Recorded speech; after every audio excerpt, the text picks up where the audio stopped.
में ज़ेबा जी नज़र आ गई हैं, पता नहीं वो भी माइक पे आना चाहती हैं कि नहीं। दे दो इन्हें माइक। बड़े लोग कई बार पूछते हैं कि एक खातून खामोशी से बैठी होती हैं तो ये कभी बात नहीं करती। तो आपका नाम ज़ेबा नहीं है? सही है, अच्छा मैंने सही नाम रखा हुआ, यानी पहचान लिया। ज़रा माइक दीजिएगा। अपना तारुफ सिर्फ दें कि आप क्यों आती हैं इधर? सीखने। क्या सीखें, क्या मिला यहाँ से, क्या अभी तक देखा, जो एक्सपीरियंस है आपका? ऐसे फील होता है जैसे आप बाबा जी से भी मिली हुई हैं शायद? नहीं बाबा जी से नहीं मिली हुई। आज से 8-10 साल पहले जी आपकी ज़िंदगी में उस वक़्त तूफान था, बीमार थी। आप बीमार थे जी। क्या बीमारी थी उस वक़्त? उस वक्त मुझे निमोनिया था, निमोनिया था, हाई फीवर था, दो बेटे शुगर हैं स्टार्ट आपके? हुई थी। 2 बेटे हैं जी, माशाल्लाह। और अभी उस वक़्त ब्रेकअप नहीं हुआ था? फौरन बाद हो गया था। उसके फ़ौरन बाद हो गया। उन दिनों खबर आप तक पहुंच गई हुई थी? जी, ऑलमोस्ट आप तक खबर पहुंच गई थी। मियाँ से लड़ाई झगड़ा या घर घोंसला? बस ध्यान इधर उधर था। मलेशिया में थे हम और तो मैं इधर थी। उस वक़्त घोंसला जो है वो आंधियों की जद में आया था। जी, आपको निमोनिया हो गया? निमोनिया था और लंग भी, लेफ्ट लंग भी थोड़ा डैमेज था उसका, डैमेज हो गया। और शुगर स्टार्ट हो गई थी। अच्छा, शुगर भी हो गई। और नर्वस ब्रेकडाउन भी था मेरे ख्याल में। ऑक्सीजन भी नहीं थी बॉडी में जब मैं हॉस्पिटल पहुंची हूँ इत्तेफाक में। तो मेरी बॉडी में मतलब नीली पड़ी हुई थी मैं। अच्छा, वो इतना शदीद निमोनिया था कि ऑक्सीजन आपकी बिल्कुल नीचे चली गई, सेचुरेशन, और वो बिल्कुल तो उन्होंने इमरजेंसी में रखा। ये क्या हो गया? जा रहे हो आप दोनों? आंटी किसके साथ थी वो जो गई हैं, जो अभी गई हैं? वो भी तुम लोगों के साथ थी? कौन सी हस्बैंड वाइफ? अच्छा जी, ज़िया साहब और वो। ठीक ठीक ठीक, अच्छा जी, सॉरी जी। तो होपलेस केस ऑलमोस्ट थी मैं। तो मुझे कोई हॉस्पिटल नहीं ला रहा था, फिर मेरे बेटे ने लड़ के मुझे हॉस्पिटल पहुंचाया। तो मेरी भतीजी है, उसने मेरे बेटे को कहा कि फुफ्फो को ये सूरह रहमान सुबह दोपहर शाम सुनाओ। अब मेरी जो भतीजी की अम्मी थी, मेरी भाभी, उनकी फ्रेंड थी ज़मान पार्क में, हम लोग भी ज़मान पार्क में रहते थे। वो जब ब्याह के आई हैं तो उनकी एक फ्रेंड थी ज़मान पार्क में, उनकी फ्रेंड की फ्रेंड थी गालिबन शाहिदाबादी, वाइट हाउस लेन में रहती थी। ज़मान पार्क में शाहिदाबादी का घर है जी। जी, तो फ़ायज़ा जी, उन्होंने मुझे एक दफ़ा कहा था बिफोर दिस इमरजेंसी कि उनके घर कोई बाबा जी आते हैं तो वो सूरह रहमान से इलाज बताते हैं। मैंने सुन ली, बात ख़त्म हो गई। फिर वो पहुंची मेरे तक 2012 में। 12 में जी। तो मेरे बेटे ने, उसने डाउनलोड करके भेज दी, तो मेरा बेटा मुझे सुबह दोपहर शाम सुना रहा था। मुझे कोई प्रोटोकॉल नहीं पता था, दुआ का नहीं पता था, बस मैं सुन रही थी। सुनते हुए ऐसे लगता था जैसे मैं स्पेस में हूँ, और खौफ आता था और बॉडी लरस जाती थी, रोंगटे खड़े होते थे। तो by the time I came out of the hospital, मेरे लंग का वो पैच भी ख़त्म हो गया था। मेरी सांस की तकलीफ़, जो कि वैसे मुझे टीनेज से थी, हल्की हल्की, वो बिल्कुल कम्प्लीटली रेडिकेट हो गई और मुझे समझ नहीं आई क्यों हो गई है। जो बचपन से बीमारी सांस की थी, हल्की हल्की थी, मुझे वीजिंग होती जी, थी। जो भी एज़मा था या जो भी, वो सारा गायब हो गया। उस वक्त तो अटैक में गई ना जी, वो तो साथ निमोनिया हो भी गया था, ऑक्सीजन भी लग रही, वो सारा कुछ ऐसे वेपोरेट हो गया जैसे इट वाज नेवर देयर। तो मैं बड़ी हैरान हुई, मैंने कहा पता नहीं क्यों कि मुझे सूरह रहमान का भी कुछ नहीं पता था। फिर मेरा कई और भी मसले ठीक हो गए। तो मैं समझती रही शायद मैं क्या कहवा पीती हूँ, उससे मेरे सांस ठीक हुआ है। मैं हर एक को बताऊँगी जिसको सांस की तकलीफ़ हो। लेकिन फिर अच्छा, मेरा बिज़नेस भी ऐसा ऐसा स्टार्ट हो गया दोबारा, हर चीज़ ठीक हो गई। मेरे बाल बिल्कुल गिर गए थे, इतनी बीमार थी। बाल भी वापस ठीक हो गए। फिर 2022 में बीच में मैं सुनती रही सूरह रहमान ऑफ एंड ऑन, मुझे पता नहीं था। फिर तहमीना ने मुझे बताया, उस वक्त मैं फिर क्राइसिस में थी। अब 2020 में क्या मसला था जब तहमीना ने बताया? फाइनेंशियल क्राइसिस था। फाइनेंशियल क्राइसिस था जी। बेटा बहुत बीमार था, बहुत हाई फीवर था उसको, और 22 दिन हो गए थे, उतर नहीं रहा था। टेस्ट में भी कुछ नहीं आ रहा था। उस वक्त तहमीना ने बताया, एनसीए के हैं हम लोग, तो आप दोनों एनसीए की स्टूडेंट्स हैं, तो आपस में फ्रेंडशिप थी जी? जी, सेल्डम कांटेक्ट होता था, बस उस वक्त ज़रूरत थी तो she came to my house. तो मैंने उसको सुनाई बेटे को, मैंने कहा माफ़ करो सबको, कुछ फादर के लिए भी गिले थे उनके दिल में। तो 3rd डे उसका बुखार उतर गया, 104 से कम ही नहीं होता था, और शिवरिंग होती थी और बहुत बुरी हालत थी। बस फिर वो ठीक हो गया। फिर मेरी आपसे बात हुई। मेरे तक क्यों आई थी? यही कमर दर्द थी बंडल, मुझे कमर दर्द शुरू हुई थी 96 में। 96 जब मेरा बेटा पैदा हुआ है, मैं छिले में थी। सडनली मुझे पीछे, सडनली वन इवनिंग पीछे बैक में स्टैब लगा है, और रिब्स के राउंड सर्कल में पेन गई है, and it was so acute कि लाइफ टेकिंग थी। तो उस वक़्त डॉक्टर वारिस होते थे। हाँ जी, वो होम्योपैथी वाले जी, डॉक्टर वारिस साहब, गालिब मार्केट में। हाँ जी जी। तो उनके एक बाबा जी थे टाउनशिप में। अच्छा, ये मुझे नहीं पता था। जी जी, अच्छा। उनके असिस्टेंट 96 में जी। अच्छा। तो मैं, मेरे हस्बैंड और ये न्यू बॉर्न बेबी मेरी गोद में था, बड़ा बेटा पीछे बैठा हुआ था। तो सडनली बिल्कुल जब मैं गौन केसी होने लगी थी, बिल्कुल बॉडी ठंडी हो गई थी मेरी।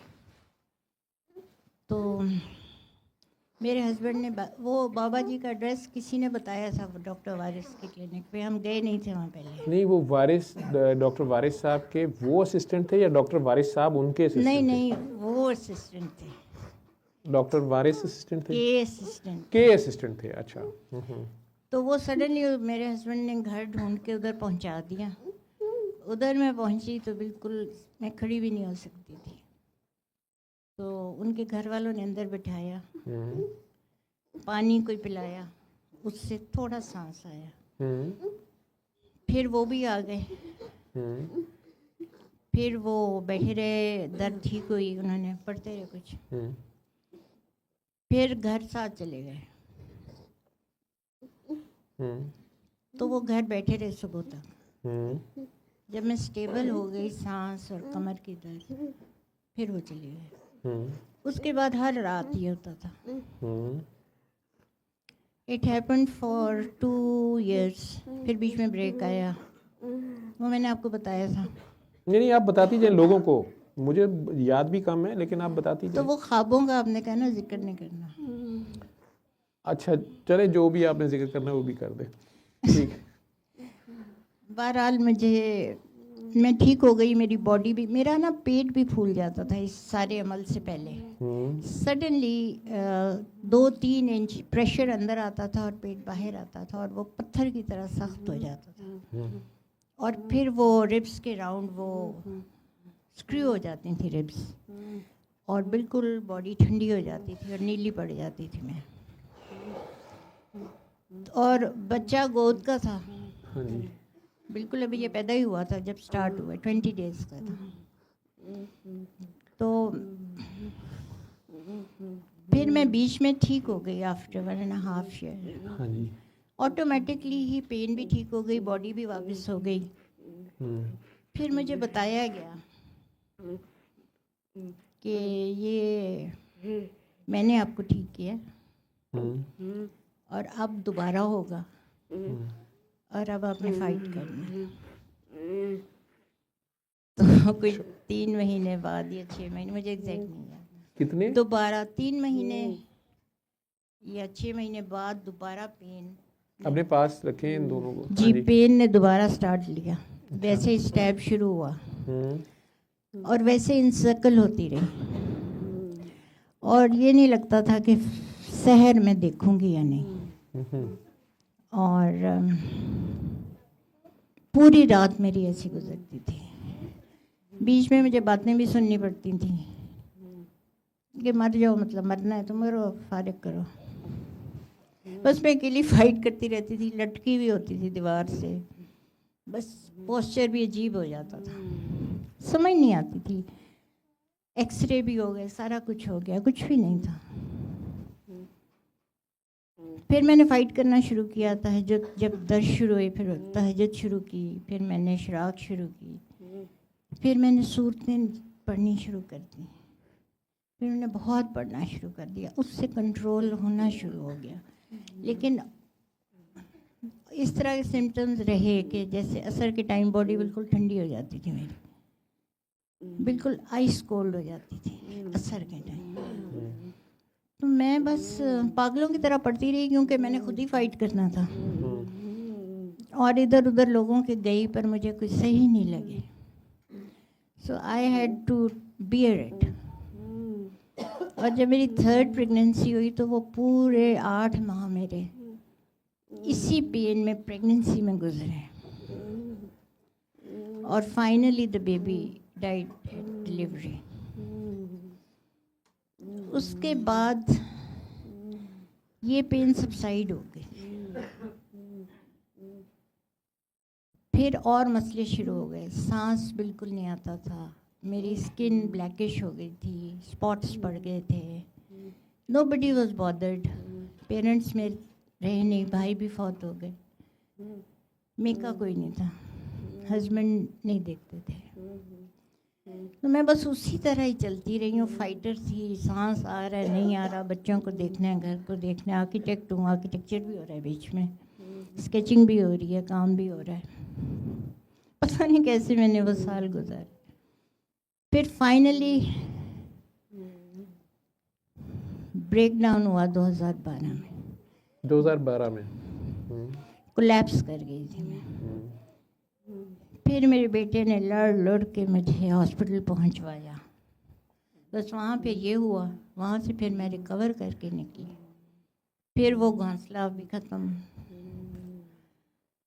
लेकिन मेरी ज़िंदगी बेहतर हो गई, मेरी हेल्थ बेहतर हो गई। बेटों को भी पढ़ाती रही जैसे भी था, काम शाम भी किया। फिर ना थोड़ा थोड़ा बीच में हो जाता था। 2016 में फिर पेन शुरू हुई, समझ नहीं आई फिर क्यों शुरू हुई। फिर सबसाइड कर जाए, फिर शुरू हो। 21 तक ऐसे रही है। बस मैं सूरह रहमान लगा लेती थी जब पेन होती थी। फिर 21 में ये ख़त्म हुई है पेन फाइनली मेरी। और फिर फाइनेंशियल क्राइसिस शुरू हो गए, बिजनेस ख़त्म हो गया।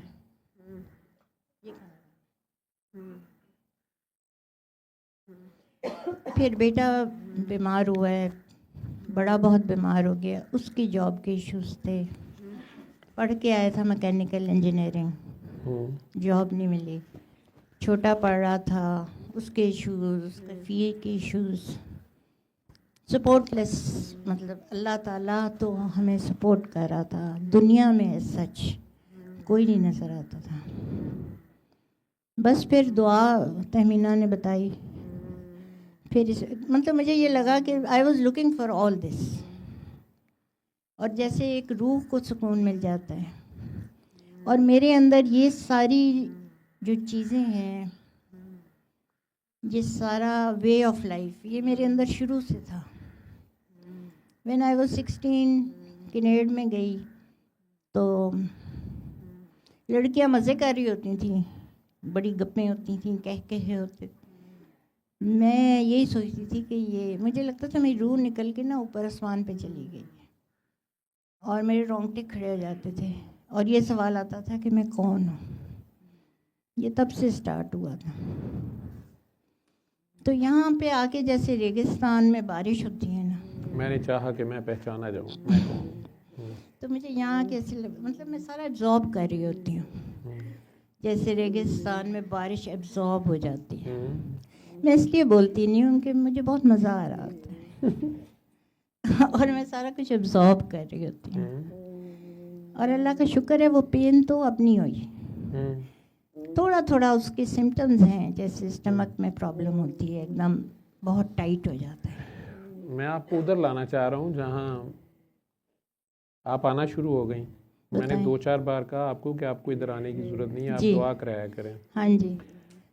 आप थोड़े अरसा नहीं आई, फिर आपने ज़िद की कि मुझे मना ना करें। हाँ, मैंने आपसे बहुत ज़िद की थी। फिर आपने, जैसे वहीद साहब अब मेरे पास नहीं ठीक हो रहे पूरे उस तरह, फरीदा नहीं ठीक हुई उस तरह जिसका होना चाहिए, तो मैंने कह दूँ ये घर रहे वहाँ से देख लिया करें। उसके बावजूद ये आते हैं, इनके लिए वहाँ से वॉशरूम जाना, इस हालत में चलना, नीचे जाना, लाना बहुत मुश्किल है, इनको घर से लाना बहुत मुश्किल है, लेकिन कोई ना कोई बंदा उन्हें मिल ही गया, कोई ना कोई यहाँ भी हेल्प करता है। इन्हें कोई सुकून मिलता है, मुझे नहीं पता क्या मिलता है। वजूहात तो उन्हें अपनी जगह पता है, उन्हें अपनी जगह पता है जी बिल्कुल, लेकिन एक चीज़ होती है टाइम। जी कई बार ट्रेन मिस हो गई होती है, जी जी, ठीक है, एक टाइम लूप में आप फंसे होते हैं और कई बार आप उसी टाइम लूप को क्रॉस नहीं कर सकते, आपकी सप्ली आ जाती है। जी जी, अब वही टेस्ट बार बार आता रहता है, बार बार आता रहता है, नए तरीके से सप्ली आती है और बंदा फंसा रहता है सही उसी में, उसे समझ नहीं आती, जहाँ मर्जी जाता है, लेकिन वो गलती असल में एक ही कर रहा होता है और उसमें वो फंसा रहता है जी। कुछ लोग होते हैं वो टाइम पे, जितने उसका टाइम फ्रेम होता है उसको मिस कर देते हैं। सही, ट्रेन निकल गई है, वो लकीर पीट रहे होते हैं। जी, उन्हें कोई ना कोई बताता है कि अब अपनी ये चीज़ ठीक करो तो ये काम हो जाएगा। जी, मान जाते हैं, वो भी जाता है, अड़े रहते हैं, नहीं होता। आपकी डाइवोर्स या सेपरेशन 2012 की हो गई हुई थी? जी, सेपरेशन हो गई थी, डाइवोर्स 16 में हो गई। मेरे से आप 20 में मिली हैं शायद, 22, और सूरह रहमान से बेनिफिट आपको 12 में 12 में ही हो गया जब आप बीमार शदीद थी और वो जी, जी। सारा कुछ था। 22 में आपने आना शुरू किया कोविड के बाद जी, और फिर भी आप बीमार हुई बीच में, या बच्चों में से भी कोई हुआ थोड़ा एक आध मसला, फिर आपको बीच में मैंने मना किया कि आप घर से किया करें, फिर आपने आना शुरू कर दिया यहाँ तो जी। फिर आपका कोई मसला था जो मैंने कहा कि आप, खैर आपको याद आ जाए कि आपके बेटे जो हैं, जो वो तो फैमिली चले गई है जी, तो मैंने कहा बच्चों को बाप से और उनकी फैमिली से ददियाल से मिलने दें। ददियाल से मिल रहे थे, ददियाल से या बाप से मिलने दें, बाप से या मैंने सुलह मिलाया कराएं, फिर या माफ़ करें। आप तो कहती थी मैंने माफ़ किया हुआ है। हाँ जी, वो क्या सीखा आपने?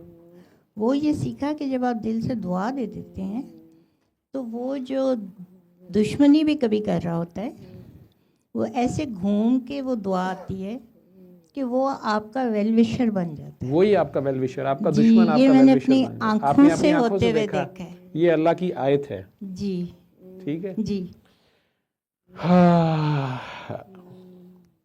ये मतलब इट इज़ सो अमेजिंग कि ये मेरा पर्सनल एक्सपीरियंस है। तो क्या हुआ कि वो शुरू में ये जाते थे, मिलते थे, सॉरी भी किया, वो नहीं रिस्पॉन्ड करता था, तो ये बड़े दुखी हो जाते थे। मैं कहती थी कुछ नहीं होता, आप जाओ फिर से फ़ोन करो। फिर इनका एक कज़न बीच में पड़ा, फूफी का बेटा, क्योंकि ददियाल से मिल रहे थे, वो नहीं, मैंने कहा था कि मैं तो कहती थी रिश्तेदार हैं, यू शुड मीट एवरीबडी, तो वो भी फिर बीच में पड़ा। फिर आफ्टर 3 months तकरीबन देन ही स्टार्टेड रिस्पॉन्डिंग। फिर ये जाते थे तो खुशी से मिलना।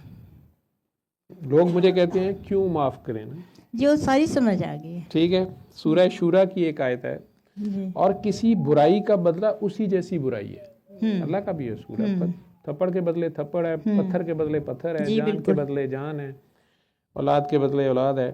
फिर भी जो कोई माफ़ कर दे जी, और इस्लाह से काम ले, जी, भलाई के आपका मकसद होगा ना, बच्चे बाप से मिलने, जी बिल्कुल, तो उसका सवाब अल्लाह ने ज़ुम्मे ले लिया अपने, और यकीनन वो जालिमों को पसंद नहीं करता। जी तो बिल्कुल, जो अब भी अगर दूसरी पार्टी फिर जुल्म करेंगी तो उन्हें अल्लाह खुद अपने वो जुम्मे ले देख लिया ना उस लेगा। बंदे का। हाँ, बिल्कुल। लेकिन इसके साथ दूसरी आयत मैं ये भेजता होता हूँ कभी कभार, जो लोग फंसे होते हैं गुस्से में, उन्हें तर्जमा एक मैं ज़्यादा जो पढ़े लिखे जो आलम फाजिल लोग उलमा वाले को, मैं तो गुनाहगार होता हूँ, जी लंबी लंबी तशरीहें दे रहे होते हैं, हमें फलाने आलम ने कहा है, आप बाबा जी के फलाने काके ने कहा, कोई नहीं माफ़ करने की शर्त है, कोई नहीं ये करना। नहीं, जी, माफ मैं करना कोई तो एक शर्त नहीं रख बहुत रहा, प्यारा मैं अमल तो है। शर्त रख ही नहीं रहा। मैं कौन होता हूँ? मैं तो उसके उस स्पेसिफिक उस मरीज को, अब एक मरीज को कहा तुमने चीनी नहीं खानी, जी। वो कहते जी ये तो हराम है ही नहीं, तुसी कौन हराम करने वाले। ठीक है भाई, समझने की बात है ठीक ना। है। तो वो वाला तस्तवी वाली सूरह फुसिलात की 34th आयत है, नेकी और बदी बराबर नहीं होती, नहीं। बुराई को भलाई से दफा करो। जी बिल्कुल अगले ने बुराई की है, तुम उसे दुआ दो। बिल्कुल। ये सरकार का शेप है, ये वो 360वां पर्दा है। हम्म, फिर वही जिसके और तुम्हारे दरमियान दुश्मनी है, ऐसा हो जाएगा जैसे दिली दोस्त। जी। आप कह रही है ना कि वो दुआ घूम के वो आती है, ऐसे घूम के आई है। घूम के आती है, और वो बंदा आपके साथ वेलविशर हो जाता है। जी।